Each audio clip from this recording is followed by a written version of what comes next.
मी काय म्हणतोय, हां, बोला की आप. त्याला इथं राहू देच. पण तू बी राहा की 1-2 दिवस. अरे एवढ्या वर्षानं आलायस आणि पहिल्यांदाच पोराला कडवर उचलून घेतलंस.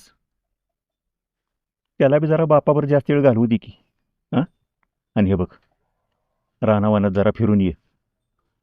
आणि तू म्हणत होतास का नाही वावर ऐकायचं, ती एकदा बघून घे. परत मालक त्यात पाय ठेवून द्यायचा नाही. आजच माणसं येऊन बघून गेल्यात. अहो पण आबा कशाला ऐकायचं वावर आता? अरे तूच ऐकत नव्हतास, म्हणून म्हणलं तुझ्या मनासारखं करावं. म्हणजे तरी ह्याला इथं ठेवशील. अरे आता आमचं काय, झालं गेलं. ह्याच्यावर राहिलो तर दिवस, महिनं, नाहीतर वर्षभर सुखानं काढायचं. जिवंत माणसं जवळ नसत्याल तर वावर ठेवून तरी काय करायचं.